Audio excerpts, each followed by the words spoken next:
ಓಂ ಶಾಂತಿ. ತಾರೀಕು 2/12/2024 ಪ್ರಾತಃ ಮುರುಳಿ. ಮಧುರ ಮಕ್ಕಳೇ, ನೀವು ತಮ್ಮ ದೀಪದ ಸಂಭಾಲನೆಯನ್ನು ತಾವೇ ಮಾಡಿಕೊಳ್ಳಬೇಕು. ಬಿರುಗಾಳಿಗಳಿಂದ ಪಾರಾಗಲು ಜ್ಞಾನ ಯೋಗದ ಎಣ್ಣೆಯು ಅವಶ್ಯಕವಾಗಿ ಹಾಕಬೇಕು. ಪ್ರಶ್ನೆ: ಯಾವ ಪುರುಷಾರ್ಥವು ಗುಪ್ತ ತಂದೆಯಿಂದ ಗುಪ್ತ ಆಸ್ತಿಯನ್ನು ಕೊಡಿಸುತ್ತದೆ? ಉತ್ತರ: ಅಂತರ್ಮುಖಿ ಅರ್ಥಾತ್ ಮೌನವಾಗಿದ್ದು ತಂದೆಯನ್ನು ನೆನಪು ಮಾಡಿ. ಅದರಿಂದ ಗುಪ್ತ ಆಸ್ತಿಯು ಸಿಗುವುದು. ನೆನಪಿನಲ್ಲಿರುತ್ತಾ ಶರೀರ ಬಿಟ್ಟರೆ ಬಹಳ ಒಳ್ಳೆಯದು. ಇದರಲ್ಲಿ ಯಾವುದೇ ತೊಂದರೆ ಇಲ್ಲ. ನೆನಪಿನ ಜೊತೆಗೆ ಜ್ಞಾನ ಯೋಗದ ಸೇವೆಯನ್ನು ಮಾಡಬೇಕು. ಒಂದು ವೇಳೆ ಮಾಡಲು ಆಗದಿದ್ದರೆ ಕರ್ಮಣ ಸೇವೆ ಮಾಡಿ. ಅನ್ಯರಿಗೆ ಸುಖ ಕೊಡುತ್ತೀರೆಂದರೆ ಆಶೀರ್ವಾದವು ಸಿಗುವುದು. ನಡತೆ ಮತ್ತು ಮಾತು ವ್ಯವಹಾರವು ಬಹಳ ಸಾತ್ವಿಕವಾಗಿರಬೇಕು. ಗೀತೆ ನಿರ್ಬಲರೊಂದಿಗೆ ಬಲಶಾಲಿಯ ಯುದ್ಧ. ಓಂ ಶಾಂತಿ. ತಂದೆಯು ತಿಳಿಸುತ್ತಾರೆ, ಇಂತಹ ಗೀತೆಯನ್ನು ಕೇಳಿದಾಗ ಪ್ರತಿಯೊಬ್ಬರೂ ತಮ್ಮ ಮೇಲೆ ತಾವೇ ವಿಚಾರ ಸಾಗರ ಮಂಥನ ಮಾಡಬೇಕು. ಇದಂತೂ ನೀವು ಮಕ್ಕಳು ತಿಳಿದುಕೊಂಡಿದ್ದೀರಿ. ಮನುಷ್ಯರು ಶರೀರ ಬಿಟ್ಟಾಗ 12 ದಿನಗಳವರೆಗೆ ದೀಪವನ್ನು ಬೆಳಗಿಸುತ್ತಾರೆ. ಮತ್ತೆ ನೀವು ಸಾಯುವುದಕ್ಕಾಗಿ ತಯಾರಿ ಮಾಡಿಕೊಳ್ಳುತ್ತಿದ್ದೀರಿ.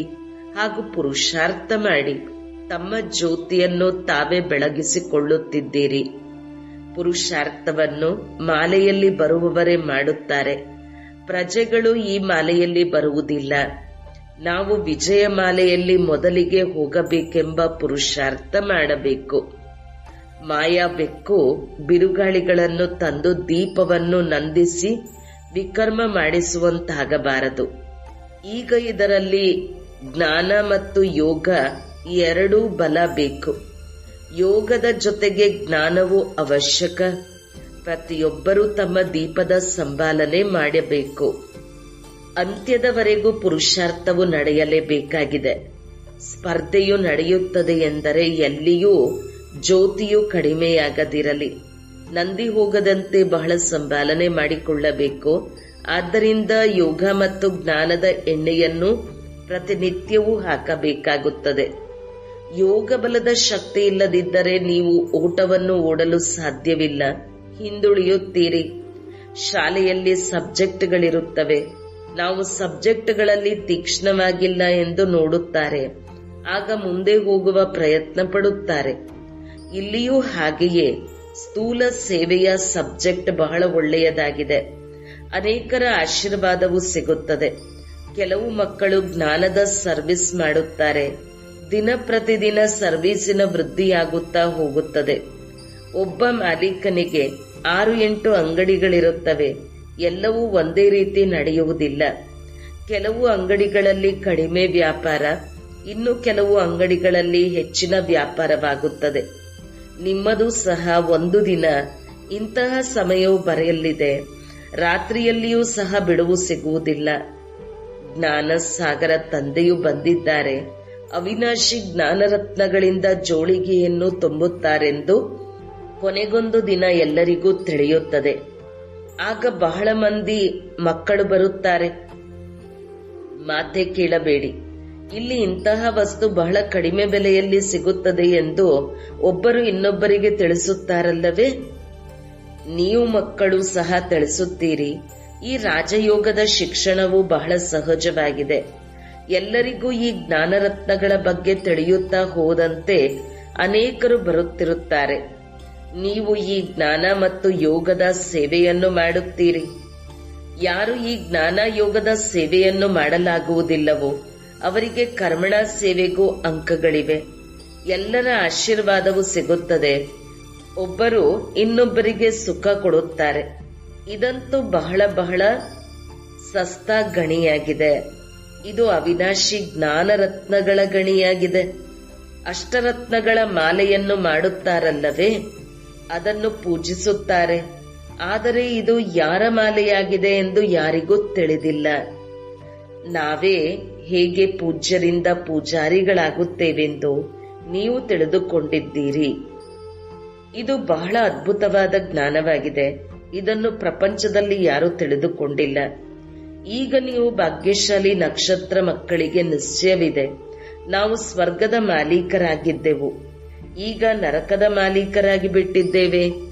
ಸ್ವರ್ಗದ ಮಾಲೀಕರಾಗಿದ್ದಾಗ ಪುನರ್ಜನ್ಮವನ್ನು ಅಲ್ಲಿಯೇ ತೆಗೆದುಕೊಳ್ಳುತ್ತೇವೆ. ಈಗ ಮತ್ತೆ ನಾವು ಸ್ವರ್ಗದ ಮಾಲೀಕರಾಗುತ್ತಿದ್ದೇವೆ. ನೀವು ಬ್ರಾಹ್ಮಣರಿಗೆ ಈ ಸಂಗಮ ಯುಗವು ತಿಳಿದಿದೆ. ಇನ್ನೊಂದು ಕಡೆ ಪ್ರಪಂಚವು ಕಲಿಯುಗದಲ್ಲಿದೆ. ಯುಗವಂತೂ ಬೇರೆ ಬೇರೆ ಅಲ್ಲವೇ? ಕಲಿಯುಗ, ಸಂಗಮ ಯುಗ. ಸತ್ಯಯುಗದಲ್ಲಿದ್ದಾಗ ಪುನರ್ಜನ್ಮವನ್ನು ಸತ್ಯಯುಗದಲ್ಲಿಯೇ ಪಡೆದುಕೊಳ್ಳುತ್ತೀರಿ. ಈಗ ನೀವು ಸಂಗಮ ಯುಗದಲ್ಲಿದ್ದೀರಿ. ಈಗ ಯಾರಾದರೂ ಶರೀರ ಬಿಡುತ್ತಾರೆಂದರೆ ಸಂಸ್ಕಾರಕ್ಕನುಸಾರ ಮತ್ತೆ ಇಲ್ಲಿಯೇ ಬಂದು ಜನ್ಮವನ್ನು ಪಡೆದುಕೊಳ್ಳುತ್ತಾರೆ. ನೀವು ಸಂಗಮ ಯುಗದ ಬ್ರಾಹ್ಮಣರಾಗಿದ್ದೀರಿ, ಅವರು ಕಲಿಯುಗದ ಶೂದ್ರರಾಗಿದ್ದಾರೆ. ಈ ಜ್ಞಾನವೂ ಸಹ ನಿಮಗೆ ಸಂಗಮ ಯುಗದಲ್ಲಿಯೇ ಸಿಗುತ್ತದೆ. ನೀವು ಬ್ರಹ್ಮಕುಮಾರ ಕುಮಾರಿಯರು, ಜ್ಞಾನ ಗಂಗೆಯರು ಪ್ರತ್ಯಕ್ಷ ರೂಪದಲ್ಲಿ ಈಗ ಸಂಗಮ ಯುಗದಲ್ಲಿದ್ದೀರಿ. ಈಗ ನೀವು ಸ್ಪರ್ಧೆ ಮಾಡಬೇಕು, ಅಂಗಡಿಯನ್ನು ಸಂಭಾಲನೆ ಮಾಡಬೇಕು. ಜ್ಞಾನ ಯೋಗದ ಧಾರಣೆ ಇಲ್ಲದಿದ್ದರೆ ಅಂಗಡಿಯನ್ನು ಸಂಭಾಲನೆ ಮಾಡಲು ಆಗುವುದಿಲ್ಲ. ಸೇವೆಯ ಪ್ರತಿಫಲವನ್ನಂತೂ ತಂದೆಯು ಕೊಡುತ್ತಾರೆ. ಯಜ್ಞವನ್ನು ರಚಿಸಿದಾಗ ಭಿನ್ನ ಭಿನ್ನ ಪ್ರಕಾರದ ಬ್ರಾಹ್ಮಣರು ಬರುತ್ತಾರೆ. ಮತ್ತೆ ಅವರಲ್ಲಿ ಕೆಲವರಿಗೆ ಹೆಚ್ಚು, ಕೆಲವರಿಗೆ ಕಡಿಮೆ ದಕ್ಷಿಣೆಯೂ ಸಿಗುತ್ತದೆ. ಈಗ ಪರಮಪಿತ ಪರಮಾತ್ಮನು ಈ ಜ್ಞಾನ ಯಜ್ಞವನ್ನು ರಚಿಸಿದ್ದಾರೆ. ನಾವು ಬ್ರಾಹ್ಮಣರಾಗಿದ್ದೇವೆ. ಮನುಷ್ಯರನ್ನು ದೇವತೆಗಳನ್ನಾಗಿ ಮಾಡುವುದೇ ನಮ್ಮ ವ್ಯವಹಾರವಾಗಿದೆ.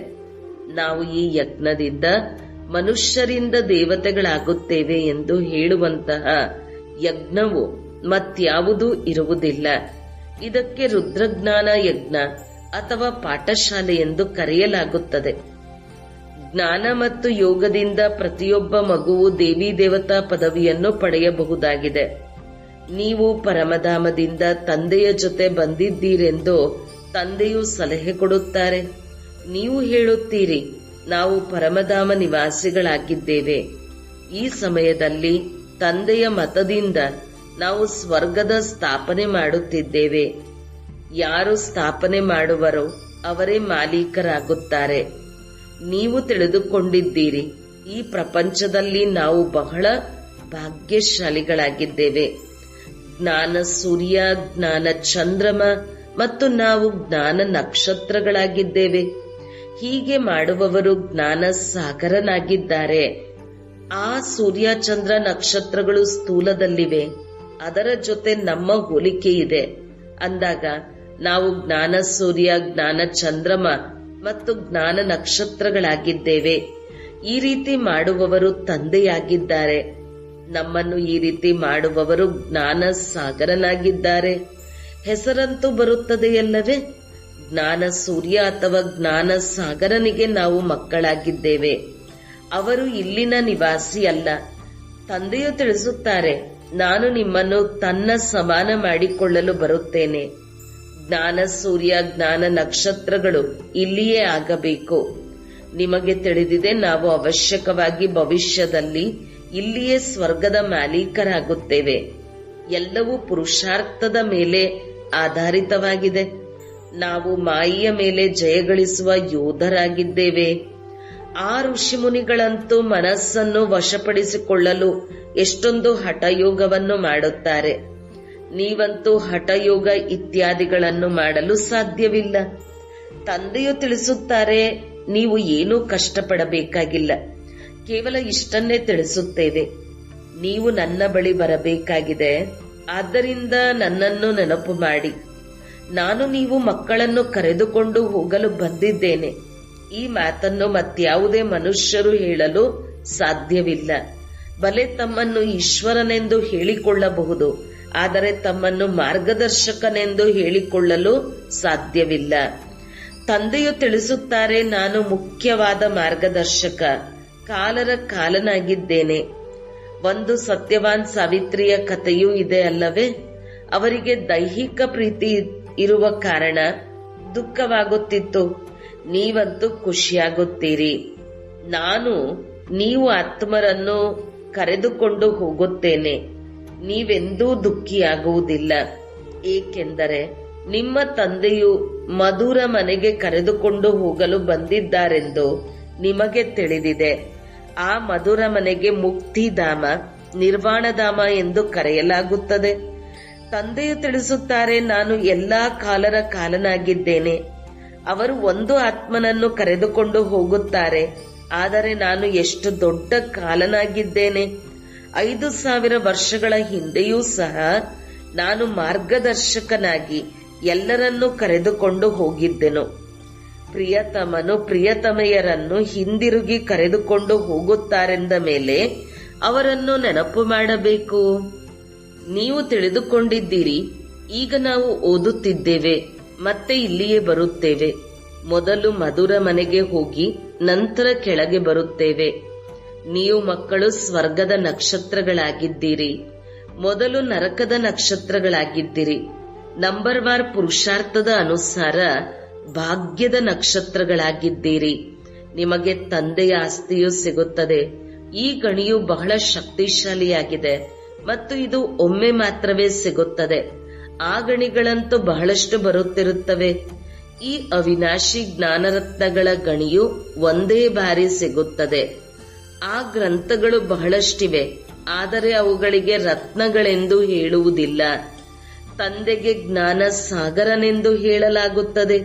ಅವಿನಾಶಿ ಜ್ಞಾನರತ್ನಗಳ ನಿರಾಕಾರಿ ಗಣಿಯಾಗಿದ್ದಾರೆ. ಈ ರತ್ನಗಳಿಂದ ನಮ್ಮ ಜೋಳಿಗೆಯನ್ನು ತುಂಬುತ್ತಾರೆ ಅಂದಾಗ ನೀವು ಮಕ್ಕಳಿಗೆ ಖುಷಿಯಾಗಬೇಕು. ಪ್ರತಿಯೊಬ್ಬರಿಗೂ ನಶೆಯೂ ಇರಬೇಕು. ಅಂಗಡಿಯಲ್ಲಿ ಹೆಚ್ಚಿನ ವ್ಯಾಪಾರವಾಗುತ್ತಿದ್ದರೆ ಅದು ಬಹಳ ಪ್ರಸಿದ್ಧವೂ ಆಗುತ್ತದೆ. ಇಲ್ಲಿ ಪ್ರಜೆಗಳನ್ನು ಮಾಡುತ್ತಿದ್ದೀರಿ ಮತ್ತು ವಾರಸುದಾರರನ್ನು ತಯಾರು ಮಾಡುತ್ತಿದ್ದೀರಿ. ಇಲ್ಲಿಂದ ಜ್ಞಾನರತ್ನಗಳ ಜೋಳಿಗೆಯನ್ನು ತುಂಬಿಕೊಂಡು ಹೋಗಿ ಮತ್ತೆ ದಾನ ಮಾಡಬೇಕು. ಪರಮಪಿತ ಪರಮಾತ್ಮನೇ ಜ್ಞಾನ ಸಾಗರನಾಗಿದ್ದಾರೆ. ಅವರು ಜ್ಞಾನರತ್ನಗಳಿಂದ ಜೋಳಿಗೆಯನ್ನು ತುಂಬುತ್ತಾರೆ, ಆದರೆ ರತ್ನಗಳ ತಟ್ಟೆಗಳನ್ನು ತುಂಬಿ ದೇವತೆಗಳಿಗೆ ಕೊಡುತ್ತಾರೆಂದು ತೋರಿಸಿರುವ ಆ ಸಮುದ್ರವಲ್ಲ. ಆ ಸಾಗರದಿಂದ ರತ್ನಗಳು ಸಿಗುವುದಿಲ್ಲ. ಇದು ಜ್ಞಾನರತ್ನಗಳ ಮಾತಾಗಿದೆ. ನಾಟಕದ ಅನುಸಾರ ನಿಮಗೆ ರತ್ನಗಳ ಗಣಿಗಳು ಸಿಗುತ್ತವೆ. ಸತ್ಯಯುಗದಲ್ಲಿ ನಿಮಗೆ ಯಥೇಚ್ಛವಾಗಿ ವಜ್ರ ರತ್ನಗಳಿರುತ್ತವೆ. ಇದರಿಂದ ನಂತರ ಭಕ್ತಿ ಮಾರ್ಗದಲ್ಲಿ ನೀವು ಮಂದಿರಗಳನ್ನು ಕಟ್ಟಿಸುತ್ತೀರಿ. ಭೂಕಂಪವಾಗುವುದರಿಂದ ಎಲ್ಲವೂ ಕೆಳಗಡೆ ಹೊರಟು ಹೋಗುತ್ತದೆ. ಸತ್ಯಯುಗದಲ್ಲಿ ಮಹಲುಗಳಂತೂ ಕೇವಲ ಒಂದೇ ಇರುವುದಿಲ್ಲ, ಬಹಳಷ್ಟು ನಿರ್ಮಾಣವಾಗುತ್ತವೆ. ಇಲ್ಲಿಯೂ ಸಹ ರಾಜರ ಪೈಪೋಟಿಯೂ ಬಹಳಷ್ಟಿದೆ. ನೀವು ಮಕ್ಕಳು ತಿಳಿದುಕೊಂಡಿದ್ದೀರಿ, ಕಲ್ಪದ ಹಿಂದೆ ಹೇಗೆ ಮನೆಗಳು ಕಟ್ಟಿಸಿದ್ದೀರೋ ಅದೇ ರೀತಿ ಈಗಲೂ ಕಟ್ಟಿಸುತ್ತೀರಿ. ಸತ್ಯಯುಗದಲ್ಲಂತೂ ಬಹಳ ಸಹಜವಾಗಿ ಮನೆಗಳು ನಿರ್ಮಾಣವಾಗುತ್ತದೆ.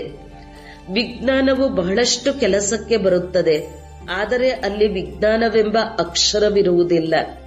ಸೈನ್ಸ್ ಎಂಬುದಕ್ಕೆ ಹಿಂದಿ ಭಾಷೆಯಲ್ಲಿ ವಿಜ್ಞಾನವೆಂದು ಹೇಳುತ್ತಾರೆ. ಇತ್ತೀಚೆಗೆ ವಿಜ್ಞಾನ ಭವನವೆಂದು ಹೆಸರನ್ನಿಟ್ಟಿದ್ದಾರೆ. ವಿಜ್ಞಾನ ಎಂಬ ಶಬ್ದವು ಜ್ಞಾನದ ಜೊತೆ ಹೋಲುತ್ತದೆ. ಜ್ಞಾನ ಮತ್ತು ಯೋಗಕ್ಕೆ ವಿಜ್ಞಾನವೆಂದು ಹೇಳುತ್ತಾರೆ. ಜ್ಞಾನದಿಂದ ರತ್ನಗಳು ಸಿಗುತ್ತದೆ. ಯೋಗದಿಂದ ನಾವು ಸದಾ ಆರೋಗ್ಯವಂತರಾಗುತ್ತೇವೆ. ಇದು ಜ್ಞಾನ ಮತ್ತು ಯೋಗದ ನಾಲೆಡ್ಜ್ ಆಗಿದೆ. ಇದರಿಂದ ವೈಕುಂಠದ ದೊಡ್ಡ ದೊಡ್ಡ ಭವನಗಳಾಗುತ್ತವೆ. ನಾವೀಗ ಈ ಪೂರ್ಣ ಜ್ಞಾನವನ್ನು ತಿಳಿದುಕೊಂಡಿದ್ದೇವೆ.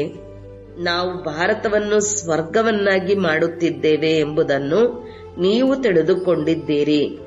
ನಿಮಗೆ ಈ ದೇಹದೊಂದಿಗೆ ಯಾವುದೇ ಮಮತೆ ಇಲ್ಲ. ನಾವಾತ್ಮಗಳು ಈ ಶರೀರವನ್ನು ಬಿಟ್ಟು ಸ್ವರ್ಗಕ್ಕೆ ಹೋಗಿ ಹೊಸ ಶರೀರವನ್ನು ಪಡೆದುಕೊಳ್ಳುತ್ತೇವೆ. ಈ ಹಳೆಯ ಶರೀರವನ್ನು ಬಿಟ್ಟು ಹೊಸದನ್ನು ಪಡೆದುಕೊಳ್ಳುತ್ತೇವೆಂದು ಸತ್ಯಯುಗದಲ್ಲಿಯೂ ತಿಳಿದುಕೊಳ್ಳುತ್ತಾರೆ. ಅಲ್ಲಿ ಯಾವುದೇ ದುಃಖ ಅಥವಾ ಶೋಕವಿರುವುದಿಲ್ಲ. ಹೊಸ ಶರೀರವನ್ನು ಪಡೆದುಕೊಳ್ಳುವುದು ಒಳ್ಳೆಯದೇ ಆಗಿದೆ. ಕಲ್ಪದ ಹಿಂದೆ ಏನಾಗಿದ್ದೆವೋ ಅದೇ ರೀತಿ ಪುನಃ ತಂದೆಯು ನಮ್ಮನ್ನು ಮಾಡುತ್ತಿದ್ದಾರೆ. ನಾವು ಮನುಷ್ಯರಿಂದ ದೇವತೆಗಳಾಗುತ್ತಿದ್ದೇವೆ. ಅವಶ್ಯಕವಾಗಿ ಕಲ್ಪದ ಮೊದಲು ಸಹ ಅನೇಕ ಧರ್ಮಗಳಿತ್ತು.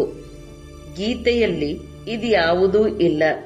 ಬ್ರಹ್ಮರವರ ಮೂಲಕ ಆದಿ ಸನಾತನ ದೇವಿ ದೇವತಾ ಧರ್ಮದ ಸ್ಥಾಪನೆಯಾಗುತ್ತದೆ ಎಂದು ಗಾಯನವಿದೆ. ಅನೇಕ ಧರ್ಮಗಳ ವಿನಾಶವೂ ಹೇಗಾಗುತ್ತದೆ ಎಂಬುದನ್ನು ನೀವು ತಿಳಿಸುತ್ತೀರಿ. ಈಗ ಸ್ಥಾಪನೆಯಾಗುತ್ತಿದೆ. ಯಾವಾಗ ದೇವಿ ದೇವತಾ ಧರ್ಮವು ಪ್ರಾಯಲೋಪವಾಗುತ್ತದೋ ಆಗಲೇ ತಂದೆಯು ಬಂದಿದ್ದರು. ಅಂದ ಮೇಲೆ ಪರಂಪರೆಯಿಂದ ಹೇಗೆ ನಡೆದಿರುತ್ತದೆ? ಇವು ಬಹಳ ಸಹಜ ಮಾತುಗಳಾಗಿವೆ. ಮತ್ತು ಯಾವುದರ ವಿನಾಶವಾಯಿತು? ಅನೇಕ ಧರ್ಮಗಳ ವಿನಾಶ. ಮತ್ತು ಈಗ ಅನೇಕ ಧರ್ಮಗಳಿದೆಯಲ್ಲವೇ? ಈಗ ಸಮಯವು ಅಂತ್ಯವಾಗಿದೆ. ಆದ್ದರಿಂದ ಇಡೀ ಜ್ಞಾನವು ಬುದ್ಧಿಯಲ್ಲಿರಬೇಕು. ಎಲ್ಲವನ್ನೂ ಶಿವ ತಂದೆಯೇ ತಿಳಿಸುತ್ತಾರೆಂದಲ್ಲ, ಇದರಲ್ಲಿ ಬ್ರಹ್ಮನದು ಪಾತ್ರವಿದೆ. ಕೃಷ್ಣನ ಮತವೆಂದು ಹೇಳುವುದಿಲ್ಲ. ಅಲ್ಲಂತೂ ಎಲ್ಲರೂ ಶ್ರೇಷ್ಠರಾಗಿರುತ್ತಾರೆ, ಅವರಿಗೆ ಮತದ ಅವಶ್ಯಕತೆ ಇಲ್ಲ. ಇಲ್ಲಿ ಬ್ರಹ್ಮರವರಿಂದಲೂ ಮತವು ಸಿಗುತ್ತದೆ. ಆದರೆ ಸತ್ಯಯುಗದಲ್ಲಿ ಯಥಾ ರಾಜ ರಾಣಿ ತಥಾ ಪ್ರಜಾ ಎಲ್ಲರದೂ ಶ್ರೇಷ್ಠ ಮತವಿರುತ್ತದೆ. ಅವಶ್ಯಕವಾಗಿ ಯಾರಾದರೂ ಕೊಟ್ಟಿರಬೇಕಲ್ಲವೇ? ದೇವತೆಗಳು ಶ್ರೀಮತದವರಾಗಿದ್ದಾರೆ. ಶ್ರೀಮತದಿಂದಲೇ ಸ್ವರ್ಗವಾಗುತ್ತದೆ, ಆಸುರಿ ಮತದಿಂದ ನರಕವಾಗುತ್ತದೆ. ಶ್ರೀಮತವು ತಂದೆಯದಾಗಿದೆ. ಇವೆಲ್ಲ ಮಾತುಗಳು ಸಹಜವಾಗಿ ತಿಳಿದುಕೊಳ್ಳುವಂತದ್ದಾಗಿದೆ. ಇವೆಲ್ಲವೂ ಶಿವ ತಂದೆಯ ಅಂಗಡಿಗಳಾಗಿವೆ. ನಡೆಸುವವರು ನಾವು ಮಕ್ಕಳಾಗಿದ್ದೇವೆ. ಅಂಗಡಿಯನ್ನು ಯಾರು ನಡೆಸುವರೋ ಅವರು ಹೆಸರು ಪ್ರಸಿದ್ಧವಾಗುತ್ತದೆ. ಆ ವ್ಯಾಪಾರದಲ್ಲಿ ನಡೆಯುವ ಹಾಗೆ ಚಾಚು ತಪ್ಪದೆ ಇಲ್ಲಿಯೂ ನಡೆಯುತ್ತದೆ. ಆದರೆ ಈ ವ್ಯಾಪಾರವನ್ನು ಕೆಲವರೇ ವಿರಳ ಮಾಡುವರು. ಎಲ್ಲರೂ ವ್ಯಾಪಾರ ಮಾಡಬೇಕಾಗಿದೆ. ಚಿಕ್ಕ ಮಕ್ಕಳು ಸಹ ಜ್ಞಾನ ಮತ್ತು ಯೋಗದ ವ್ಯಾಪಾರ ಮಾಡಬೇಕು. ಶಾಂತಿಧಾಮ ಮತ್ತು ಸುಖಧಾಮ ಇಷ್ಟೇ ಬುದ್ಧಿಯಲ್ಲಿ ನೆನಪು ಮಾಡಬೇಕು. ಮನುಷ್ಯರು ರಾಮರಾಮ ಎಂದು ಹೇಳುತ್ತಾರೆ, ಆದರೆ ಅಲ್ಲಿ ಏನು ಮಾತನಾಡುವಂತಿಲ್ಲ. ಮೌನವಾಗಿದ್ದು ನೆನಪು ಮಾಡಬೇಕು. ಶಿವಪುರಿ ವಿಷ್ಣುಪುರಿ ಬಹಳ ಸಹಜವಾದ ಮಾತಾಗಿದೆ. ಮಧುರ ಮನೆ, ಮಧುರ ರಾಜಧಾನಿಯು ನೆನಪಿದೆ. ಹೇಗೆ ಅವರು ಸ್ಥೂಲ ಮಂತ್ರವನ್ನು ಕೊಡುತ್ತಾರೆ, ಆದರೆ ಇದು ಸೂಕ್ಷ್ಮ ಮಂತ್ರವಾಗಿದೆ. ಅತೀ ಸೂಕ್ಷ್ಮ ನೆನಪಾಗಿದೆ.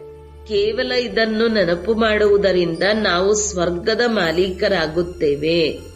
ಏನೂ ಜಪಿಸುವಂತಿಲ್ಲ, ಕೇವಲ ನೆನಪು ಮಾಡಬೇಕು. ಇಲ್ಲಿ ಏನನ್ನು ಮಾತನಾಡುವುದು ಬೇಕಾಗಿಲ್ಲ. ಶಾಂತಿಯಲ್ಲಿರುವುದರಿಂದ, ಅಂತರ್ಮುಖಿಯಾಗಿರುವುದರಿಂದ ನಾವು ಗುಪ್ತ ತಂದೆಯಿಂದ ಗುಪ್ತ ಆಸ್ತಿಯನ್ನು ಪಡೆಯುತ್ತೇವೆ. ಇವರದೇ ನೆನಪಿನಲ್ಲಿರುತ್ತಾ ಶರೀರ ಬಿಟ್ಟರೆ ಬಹಳ ಒಳ್ಳೆಯದು. ಯಾವುದೇ ಕಷ್ಟವಿಲ್ಲ. ಯಾರಿಗೆ ನೆನಪು ಸ್ಥಿರವಾಗಿರುವುದಿಲ್ಲವೋ ಅವರು ತಮ್ಮ ಅಭ್ಯಾಸ ಮಾಡಿ ಮತ್ತು ಎಲ್ಲರಿಗೂ ಹೇಳಿ. ತಂದೆಯು ತಿಳಿಸಿದ್ದಾರೆ, ನನ್ನನ್ನು ನೆನಪು ಮಾಡಿದರೆ ಅಂತಿಮತಿ ಸೋಗತಿಯಾಗುವುದು. ನೆನಪಿನಿಂದ ವಿಕರ್ಮಗಳು ವಿನಾಶವಾಗುತ್ತವೆ ಮತ್ತು ನಾವು ಸ್ವರ್ಗದಲ್ಲಿ ಕಳಿಸುತ್ತೇನೆ. ಶಿವ ತಂದೆಯೊಂದಿಗೆ ಬುದ್ಧಿಯೋಗವನ್ನಿಡುವುದು ಬಹಳ ಸಹಜವಾಗಿದೆ. ಆದರೆ ವ್ರತವನ್ನು ಸಹ ಇಲ್ಲಿ ಇಟ್ಟುಕೊಳ್ಳಬೇಕು. ಸತೋಪ್ರಧಾನರಾಗುತ್ತೀರೆಂದರೆ ನಿಮ್ಮ ನಡತೆಯು ಸಾತ್ವಿಕ, ಮಾತನಾಡುವುದು ಸಾತ್ವಿಕ, ಎಲ್ಲವೂ ಸಾತ್ವಿಕವಾಗಿರಬೇಕು. ಇದು ತಮ್ಮ ಜೊತೆ ಮಾತನಾಡಿಕೊಳ್ಳುವುದಾಗಿದೆ. ಜೊತೆಗಾರರೊಂದಿಗೆ ಪ್ರೀತಿಯಿಂದ ಮಾತನಾಡಬೇಕು. ಮಧುರವಾಗಿ ಮಾತನಾಡಿ ಎಂದು ಗೀತೆಯಲ್ಲಿಯೂ ಇದೆಯಲ್ಲವೇ? ನೀವು ರೂಪ ಬಸಂತರಾಗಿದ್ದೀರಿ. ಆತ್ಮವು ರೂಪವಾಗುತ್ತದೆ. ಜ್ಞಾನ ಸಾಗರನು ತಂದೆಯಾಗಿದ್ದಾರೆ. ಆದ್ದರಿಂದ ಅವರೇ ಬಂದು ಜ್ಞಾನವನ್ನು ತಿಳಿಸುತ್ತಾರೆ. ನಾನು ಒಂದೇ ಬಾರಿ ಬಂದು ಶರೀರ ಧಾರಣೆ ಮಾಡುತ್ತೇನೆಂದು ಹೇಳುತ್ತಾರೆ. ಇದು ಕಡಿಮೆ ಚಮತ್ಕಾರವೇ? ತಂದೆಯೂ ಸಹ ರೂಪ ಬಸಂತರಾಗಿದ್ದಾರೆ. ಆದರೆ ನಿರಾಕಾರನಾಗಿದ್ದರಿಂದ ಮಾತನಾಡಲು ಸಾಧ್ಯವಿಲ್ಲ. ಆದುದರಿಂದ ಶರೀರವನ್ನು ಪಡೆದುಕೊಂಡಿದ್ದಾರೆ. ಆದರೆ ಅವರು ನಮ್ಮ ಹಾಗೆ ಪುನರ್ಜನ್ಮದಲ್ಲಿ ಬರುವುದಿಲ್ಲ. ನಾವಾತ್ಮಗಳು ಪುನರ್ಜನ್ಮದಲ್ಲಿ ಬರುತ್ತೇವೆ. ನೀವು ಮಕ್ಕಳು ತಂದೆಗೆ ಬಲಿಹಾರಿಯಾಗುತ್ತೀರಿ. ಆದ್ದರಿಂದ ತಂದೆಯು ತಿಳಿಸುತ್ತಾರೆ, ಮಕ್ಕಳೇ ಮಮತೆಯನ್ನಿಟ್ಟುಕೊಳ್ಳಬೇಡಿ. ಏನನ್ನೂ ತನ್ನದೆಂದು ತಿಳಿಯಬೇಡಿ. ಮಮತೆಯನ್ನು ಕಳೆಯುವುದಕ್ಕಾಗಿಯೇ ತಂದೆಯು ಯುಕ್ತಿಯನ್ನು ರಚಿಸುತ್ತಾರೆ. ಹೆಜ್ಜೆ ಹೆಜ್ಜೆಯಲ್ಲಿ ತಂದೆಯನ್ನು ಕೇಳಬೇಕು. ಮಾಯೆಯು ಎಷ್ಟು ಶಕ್ತಿಶಾಲಿಯಾಗಿದೆ. ಅದು ಒಮ್ಮೆಲೆ ಏಟು ಕೊಡುತ್ತದೆ. ಪೂರ್ಣ ಮಲ್ಲಯುದ್ಧವಾಗಿದೆ. ಅನೇಕರು ಪೆಟ್ಟು ತಿಂದ ಮೇಲೂ ಸಹ ಎದ್ದು ನಿಲ್ಲುತ್ತಾರೆ. ಕೆಲವರು ಬರೆಯುತ್ತಾರೆ, ಬಾಬಾ ಮಾಯು ಪೆಟ್ಟು ಕೊಟ್ಟಿತು, ಮುಖವನ್ನು ಕಪ್ಪು ಮಾಡಿತು. ಅವರು ಹೀಗೆ 4 ಅಂತಸ್ತಿನಿಂದ ಬಿದ್ದರೆಂದರೆ, ಕ್ರೋಧವು ಬಂದಿತೆಂದರೆ 3ನೇ ಅಂತಸ್ತಿನಿಂದ ಬಿದ್ದಿರೆಂದರ್ಥ. ಇವು ಬಹಳ ತಿಳಿದುಕೊಳ್ಳುವ ಮಾತುಗಳಾಗಿವೆ. ಈಗ ನೋಡಿ, ಮಕ್ಕಳು ಕ್ಯಾಸೆಟ್ಗಾಗಿ ಎಷ್ಟೊಂದು ಕೇಳುತ್ತಿರುತ್ತಾರೆ. ಬಾಬಾ ನಮಗೆ ಮುರುಳಿಯ ಕ್ಯಾಸೆಟ್ ಅನ್ನು ಕಳುಹಿಸಿಕೊಡಿ, ನಾವು ನಿಯಮಿತವಾಗಿ ಮುರುಳಿಯನ್ನು ಕೇಳಬೇಕು ಎಂದು. ಇದು ಸಹ ಪ್ರಬಂಧವಾಗುತ್ತಿದೆ. ಅನೇಕರು ಕೇಳುತ್ತಾರೆ. ಇದರಿಂದ ಅನೇಕರ ಕಪಾಟುಗಳು ತೆರೆಯುತ್ತವೆ, ಅನೇಕರ ಕಲ್ಯಾಣವಾಗುವುದು. ಮನುಷ್ಯರು ಕಾಲೇಜನ್ನು ತೆರೆಯುತ್ತಾರೆಂದರೆ ಅವರಿಗೆ ಇನ್ನೊಂದು ಜನ್ಮದಲ್ಲಿ ಹೆಚ್ಚಿನ ವಿದ್ಯೆಯೂ ಸಿಗುತ್ತದೆ. ತಂದೆಯೂ ಸಹ ತಿಳಿಸುತ್ತಾರೆ, ನೀವು ಟೇಪ್ ರೆಕಾರ್ಡ್ ಅನ್ನು ಖರೀದಿ ಮಾಡಿ, ಅದರಿಂದ ಅನೇಕರ ಕಲ್ಯಾಣವಾಗುವುದು. ಒಳ್ಳೆಯದು. ಮಧುರಾತಿ ಮಧುರ ಅಗಲಿ ಹೋಗಿ ಮರಳಿ ಸಿಕ್ಕಿರುವಂತಹ ಮಕ್ಕಳಿಗೆ ಪ್ರೀತಿಯ ಮಾತಾಪಿತಾ ಬಾಪ್ ದಾದಾರವರ ನೆನಪು, ಪ್ರೀತಿ ಹಾಗೂ ನಮಸ್ತೆ. ಆತ್ಮೀಯ ಮಕ್ಕಳಿಗೆ ಆತ್ಮೀಯ ತಂದೆಯ ನಮಸ್ತೆ. ಧಾರಣೆಗಾಗಿ ಮುಖ್ಯ ಸಾರ: 1. ಸತೋಪ್ರಧಾನರಾಗಲು ಬಹಳ ವ್ರತವನ್ನಿಟ್ಟು ನಡೆಯಬೇಕು. ತಮ್ಮ ಆಹಾರ, ಪಾನೀಯ, ಮಾತು, ನಡವಳಿಕೆ ಎಲ್ಲವೂ ಸಾತ್ವಿಕವಾಗಿಟ್ಟುಕೊಳ್ಳಬೇಕು. ತಂದೆಯ ಸಮಾನ ರೂಪ ಬಸಂತರಾಗಬೇಕು. 2. ಅವಿನಾಶಿ ಜ್ಞಾನರತ್ನಗಳ ನಿರಾಕಾರಿ ಗಣಿಯಿಂದ ತಮ್ಮ ಜೋಳಿಗೆಯನ್ನು ತುಂಬಿಸಿಕೊಂಡು ಅಪಾರ ಖುಷಿಯಿರಬೇಕು ಮತ್ತು ಅನೇಕರಿಗೆ ಈ ಜ್ಞಾನರತ್ನಗಳ ದಾನ ಮಾಡಬೇಕು. ವರದಾನ: ನಷ್ಟಮೋಹ ಆಗಿ ದುಃಖ ಅಶಾಂತಿಯ ಹೆಸರು ಗುರುತನ್ನು ಸಮಾಪ್ತಿ ಮಾಡುವಂತಹ ಸ್ಮೃತಿ ಸ್ವರೂಪ ಭವ. ಯಾರು ಸದಾ ಒಬ್ಬರದೇ ಸ್ಮೃತಿಯಲ್ಲಿರುತ್ತಾರೆ ಅವರ ಸ್ಥಿತಿ ಏಕರಸವಾಗಿ ಬಿಡುವುದು. ಏಕರಸ ಸ್ಥಿತಿಯ ಅರ್ಥವಾಗಿದೆ ಒಬ್ಬರ ಮೂಲಕ ಸರ್ವ ಸಂಬಂಧ, ಸರ್ವ ಪ್ರಾಪ್ತಿಗಳ ರಸದ ಅನುಭವ ಮಾಡುವುದು. ಯಾರು ತಂದೆಯನ್ನು ಸರ್ವ ಸಂಬಂಧಗಳಿಂದ ತಮ್ಮವರನ್ನಾಗಿ ಮಾಡಿಕೊಂಡು ಸ್ಮೃತಿ ಸ್ವರೂಪರಾಗಿರುತ್ತಾರೆ ಅವರು ಸಹಜವಾಗಿ ನಷ್ಟಮೋಹಿಯಾಗಿ ಬಿಡುವರು. ಯಾರು ನಷ್ಟಮೋಹ ಆಗಿದ್ದಾರೆ ಅವರಿಗೆ ಎಂದೂ ಸಂಪಾದಿಸುವಲ್ಲಿ, ಹಣ ಸಂಭಾಲನೆ ಮಾಡುವಲ್ಲಿ, ಯಾರೇ ಕಾಯಿಲೆ ಬಿದ್ದಿರಲಿ ದುಃಖದ ಅಲೆಯೂ ಬರುವುದಿಲ್ಲ. ನಷ್ಟಮೋಹ ಅರ್ಥಾತ್ ದುಃಖ ಅಶಾಂತಿಯ ಹೆಸರು ಗುರುತು ಇರುವುದಿಲ್ಲ. ಸದಾ ನಿಶ್ಚಿಂತ. ಸ್ಲೋಗನ್: ಕ್ಷಮಾಶೀಲರು ಅವರೇ ಆಗಿದ್ದಾರೆ ಯಾರು ದಯಾಹೃದಯಿಯಾಗಿ ಸರ್ವರಿಗೂ ಆಶೀರ್ವಾದವನ್ನು ಕೊಡುತ್ತಿರುತ್ತಾರೆ. ಓಂ ಶಾಂತಿ.